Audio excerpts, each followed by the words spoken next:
Bonjour et bienvenue sur notre chaîne YouTube. Si tu n'as jamais vu notre chaîne, voici Samuel, mon mari, moi c'est Rita. Bonjour à tous. Et on vient te parler de l'accouchement de ce bébé. Ouais. Est-ce que t'es content? Par où commencer? Déjà ce qui est important pour nous, c'est de vous parler de Dieu. Et du coup on va vous parler d'un accouchement pas comme les autres parce qu'on est chrétien. Et on veut vous expliquer un petit peu comment, quand t'es chrétien, ça peut tout changer dans un accouchement. Aujourd'hui, c'est vrai qu'on entend beaucoup des accouchements, que beaucoup les personnes ont très peur de l'accouchement, et puis c'est vrai, hein, ça fait peur, mais ça vient comme paralyser, comme un peu casser la joie. Ouais, alors que c'est censé être un trop beau moment, quoi. Donc en fait, pour vous expliquer, moi de base, mon premier accouchement, donc avec notre fils Esaïe, c'est vrai qu'il m'a un peu traumatisée. Et du coup, je suis restée vraiment sur une mauvaise note où je voulais plus du tout avoir d'enfant. Quand ça s'est vraiment pas bien passé, quoi. Ça a duré 3 jours de contraction. Ce qui s'est passé, c'est qu'on a prié. En fait, on a remis ça entre les mains du Seigneur, puis on lui a dit voilà, si c'est ta volonté, moi je prie en tout cas que ma peur elle parte pour qu'on puisse avoir nos prochains enfants. Et c'est vrai que je disais tout le temps non à Samuel quand il me disait c'est quand qu'on fait un autre enfant. Et du coup, un jour, il m'a demandé, je crois que c'était 1 an après que j'ai accouché d'Esaïe. Je dis on parce qu'en fait, c'est tellement un truc de fou l'accouchement que, tu vois, c'est on, genre on a accouché ensemble.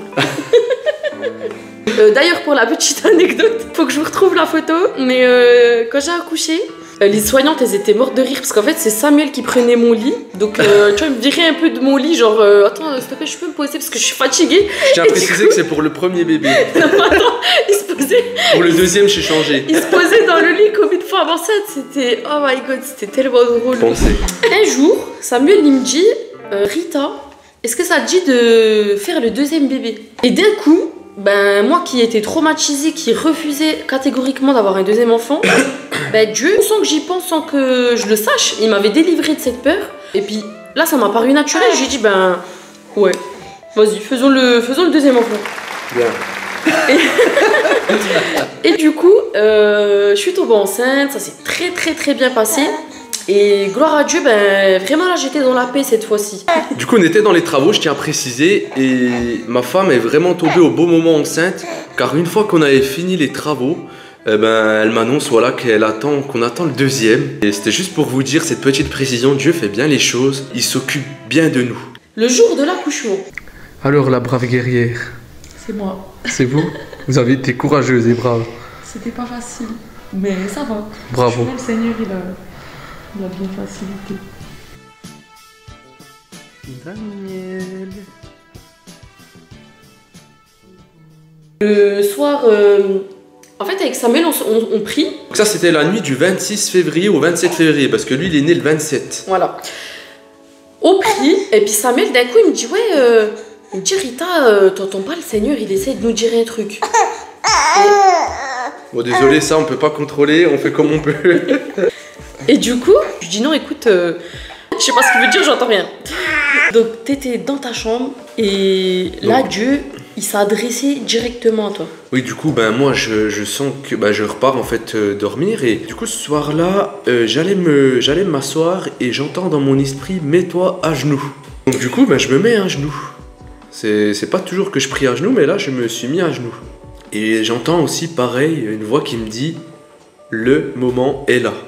Donc toi, t'as compris que c'était l'accouchement. Ouais, moi j'ai compris que c'était lié à l'accouchement, que c'était lié à la grossesse de ma femme. Donc du coup, moi j'entends le moment est là, et moi, naturellement, j'ai repensé au premier accouchement, et je lui dis, Seigneur, je veux pas aller à la maternité sans toi. Et je repensais, il y a un passage dans la Bible, c'est Moïse qui dit, en gros, que si Dieu ne marche pas avec lui, il n'ira pas. Et c'est ce que je lui disais,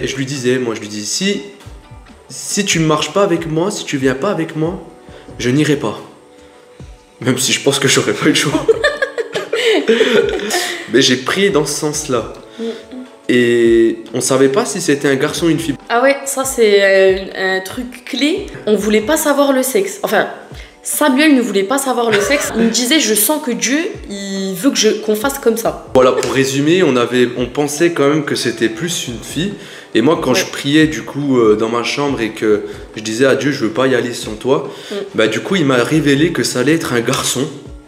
Il m'a dit, voilà, ça sera un garçon et tu l'appelleras Daniel. Ok. Donc moi, j'ai... Ok. T'allais te coucher du coup. Oui, du coup, ben, j'ai accepté la chose et puis j'ai dit, ok, Seigneur, ça me va, en gros, voilà, si, c'est toi qui décides, de toute façon, j'ai pas trop la main Ouais. là-dessus. Effectivement. Donc du coup, ce soir-là, ben, je vais me coucher normalement, mais j'ai quand même dans ma tête, je me dis, à mon avis, je vais pas dormir toute ma nuit. Voilà. Mais je dors en paix, je me couche et je n'ai pas parlé à ma femme à ce moment-là parce que je me suis dit, ben, ça sert à rien de lui en parler. Il m'a rien dit, il va se coucher. Et là, du coup, on revient à moi. Donc, moi, je suis dans ma chambre. À 4h30 du matin, je me réveille. Et pour une femme enceinte, voilà, rien de ouf. Je vais pour aller aux toilettes comme d'habitude. Sauf que là, quand je me réveille, d'habitude, je réfléchis pas. J'y vais, je me recouche. Je réfléchis pas à cette heure-ci, quoi. Mais là, je sais pas, c'est différent. Je me mets au bord de mon lit. Et je sais pas pourquoi je m'adresse à Dieu à haute voix. Puis je lui dis, Seigneur, ça va commencer comment ? Par les contractions ou par la perte des os? Et moi, Samuel, il m'avait rien dit, donc je savais pas du tout que j'allais accoucher quelques heures après, quoi. Je vais aux toilettes, je reviens dans mon lit, et il y a un truc qui me dit, une voix qui me dit en moi, tu couches pas, tu vas pas dormir. Au moment où ça me dit ça en moi, à l'instant même, poche des os qui explose. Pouf, ça explose, de l'eau partout. Du coup, je comprends que c'est le moment. Du coup, on nous met dans une chambre, etc. Donc, monitoring, on voit qu'il y a des petites contractions, mais T'étais ça déjà va. ouverte à 2, je crois. Et là, j'ai des débuts de contraction. Et voilà. Et moi aussi. On nous met dans une chambre, puis nous, on était vraiment dans notre bulle. Tout ce long-là, mais tout le long, hein, on a loué, Ouais. prié, dansé, chanté. Donc, c'était vraiment la joie, c'était la big fiesta dans notre chambre. C'était vraiment... Une joie immense. Car Yahweh m'a libéré. Du coup, on nous laisse un petit peu dans notre bulle, etc. Donc nous, on vit ce moment. Samuel, franchement, digne d'un coach sportif. Vient un moment où les contractions s'intensifient très très très intensément. De base, je voulais essayer sans péridurale. Et là, bah, c'était le moment où je souffrais tellement. Je me suis dit, il me la faut. On appelle la sage-femme. Sauf que ça prend un peu de temps. Déjà une demi-heure, j'attends jusqu'à 14h, il n'y a personne qui vient me chercher. Moi j'en pouvais plus, vraiment là j'en pouvais plus, c'était abusé. Vraiment douleur, des grosses douleurs. Je sais plus parler. Vraiment douleur. Donc là j'avais trop mal. Et en fait je sentais que vraiment c'était imminent. La sage-femme de salle de naissance, elle me dit ça va, vous inquiétez pas, vous allez pas accoucher comme ça, vous avez le temps. Et là, elle arrivait, c'était une femme anesthésiste super. Elle arrivait à 14h30. On me pose la péridurale et là, moi je sens la tête du bébé. Et puis elle me croit pas trop.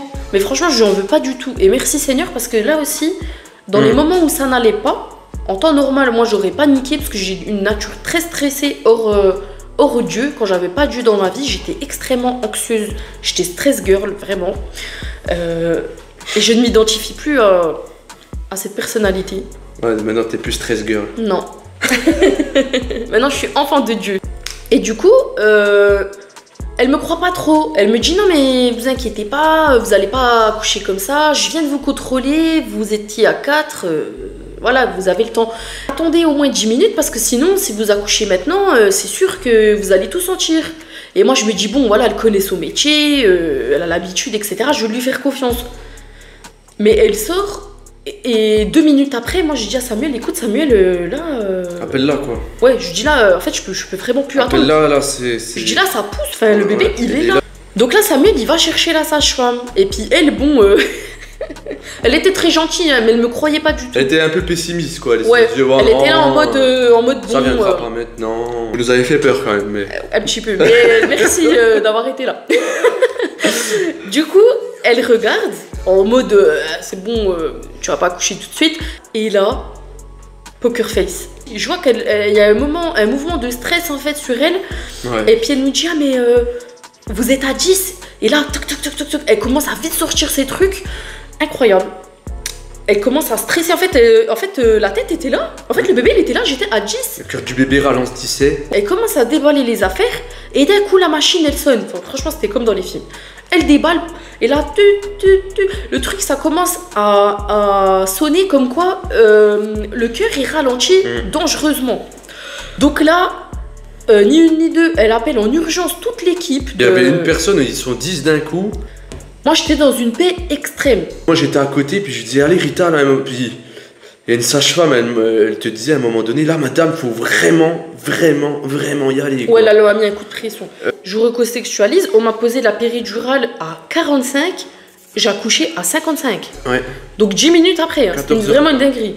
Ouais. Donc du coup, elle était un peu dans les vapes, elle était un peu... Et puis elle se rendait pas compte, mais moi, je sentais qu'il y avait vraiment un problème, quoi. Là, le cœur du bébé ralentissait, je voyais la sage-femme, elle nous parlait plus du tout.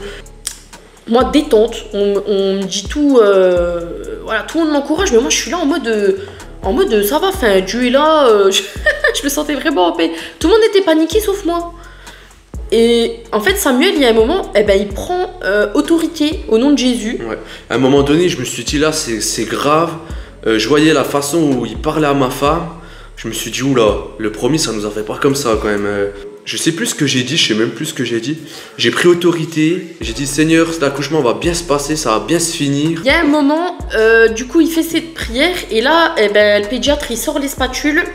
Et bon, je m'en suis même pas rendu compte, hein. Je vous dis, tout s'est passé tellement vite. Du coup, j'avais pas le temps de reprendre vraiment mon souffle, qu'il fallait repousser. C'était chaud. Ils ont mis les spatules, hop, en une contraction, il est sorti de la tête aux pieds. Alors là, j'ai eu l'impression d'accoucher comme Janet dans Ma famille d'abord.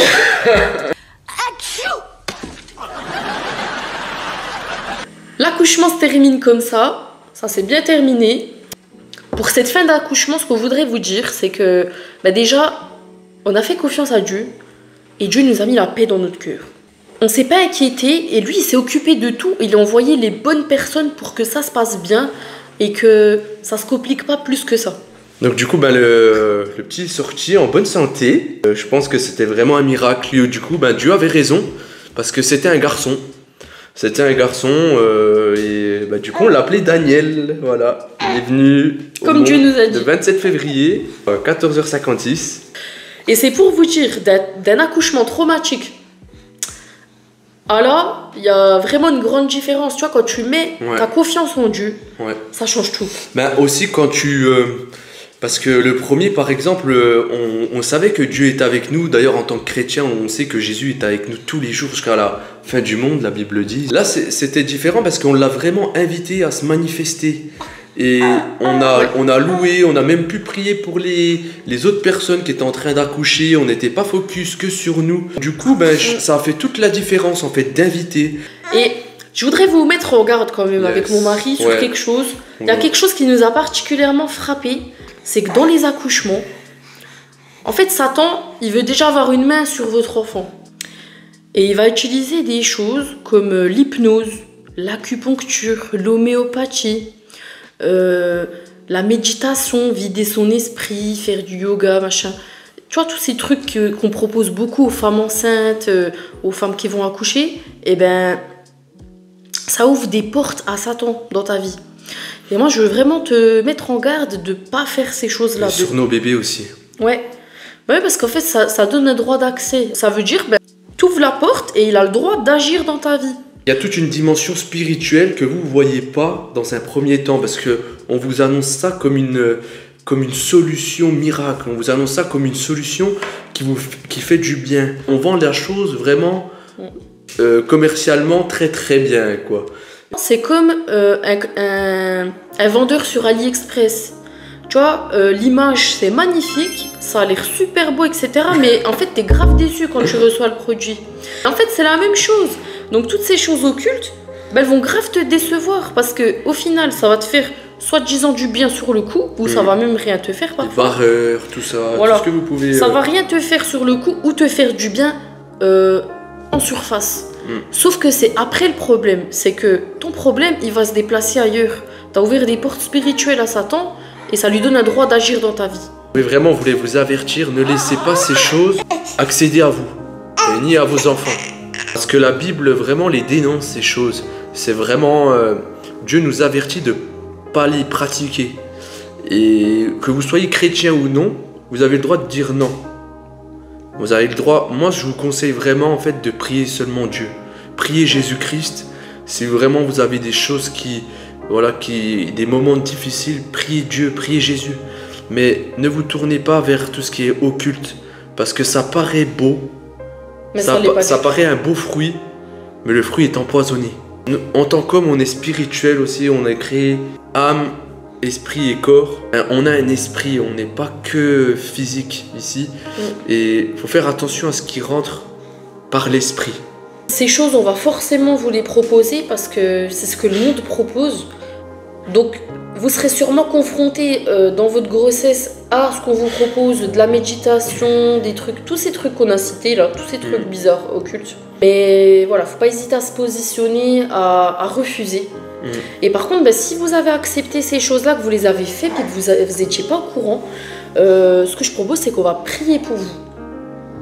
Donc, on vous invite à fermer les yeux, on va prier pour vous et on va remettre votre accouchement entre les mains du Seigneur. Seigneur Jésus, tu vois ces personnes qui sont derrière leur écran, qui entendent parler, Seigneur, de grossesse, qui entendent parler, Seigneur, aussi d'occultisme. Et Seigneur, je te prie, Seigneur, de les garder, de les protéger, de veiller sur eux. Je prie afin, Seigneur, qu'ils tournent leur cœur et leurs pensées et leur bouche vers toi, Seigneur Jésus, car toi seul es Dieu, toi seul est bon et toi seul, Seigneur, veux notre bien. Vraiment que leur grossesse se passe bien, que leur accouchement se passe bien, qu'ils puissent, Seigneur, vraiment entendre pas des choses pessimistes, pas des choses négatives, mais qu'ils puissent être optimistes et positifs. Et je crois, Seigneur, que tu vas faire du bien et que tu vas libérer des personnes qui sont prisonniers justement dans leurs pensées de toute cette torture un peu mentale, de toute cette torture psychologique, Seigneur, qu'on peut vivre, Seigneur, des fois dans notre solitude et dans notre détresse. Voilà, au nom de Jésus-Christ. Amen.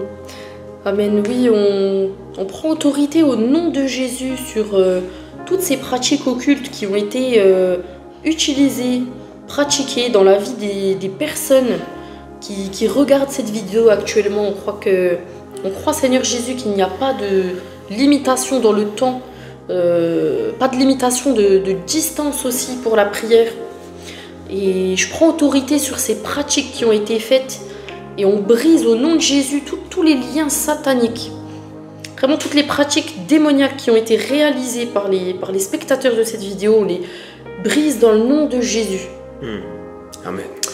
On vous bénit dans le nom de Jésus. On prie vraiment que votre futur accouchement, que votre future grossesse se passe bien. Je prie, Seigneur, que tu bénisses aussi les personnes qui ont du mal à tomber enceinte. Je te prie, Seigneur, de rendre les personnes infertiles fertiles au nom de Jésus. On prend autorité sur ça et je te prie, Seigneur, d'agir maintenant. Je te prie, Seigneur, de poser cette grâce, Seigneur, sur ces familles, sur ces couples, d'avoir un petit bébé qui grandisse dans leur foyer. Et voilà, on te remet les futurs accouchements qui vont se passer suite à cette vidéo. Je prie pour une semence de paix dans les cœurs et au nom de Jésus, que votre accouchement se passe dans la paix et avec la grâce du Seigneur Jésus. Amen. Amen. On s'oppose aussi, Seigneur, à tout ce qui peut faire avorter ces projets, Seigneur, de grossesse, de naissance. On s'oppose, on proclame, Seigneur, que ces personnes qui regardent ces vidéos, Seigneur, et qui reçoivent cette prière, que ça va aller au bout. Et Seigneur, tu dis aussi que tu es le consolateur. Et je prie afin que tu viennes consoler les personnes qui ont perdu des enfants, des personnes qui ont fait des fausses couches. Je te prie de consoler leur cœur, de les guérir, parce que toi seul guéris de l'intérieur. Tu connais ces grands vides, ces grandes blessures qui sont des fois derrière bien des souffrances, bien des traits qui nous définissent pas de base. Et je te prie, Seigneur, de les guérir, parce que toi seul restaures les âmes. Et je crois, Seigneur, que oui, il en toi, Seigneur, on a cette grâce d'avoir une vie éternelle. Et je crois que, Seigneur, les personnes qui ont perdu des enfants, ils pourront, si tu acceptes, Seigneur Jésus, en tant que Seigneur et Sauveur, les retrouver dans ton royaume, dans ton ciel, dans ton paradis près de toi.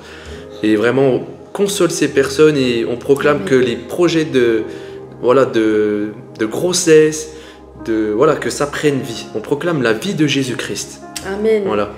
Amen. Parce que Jésus a dit, je suis le chemin, la vérité et la vie. Et la vie ici, sans Jésus, elle est morte. Parce que Jésus est la vie de la vie. Pour ceux qui comprennent. Méditez un peu là-dessus.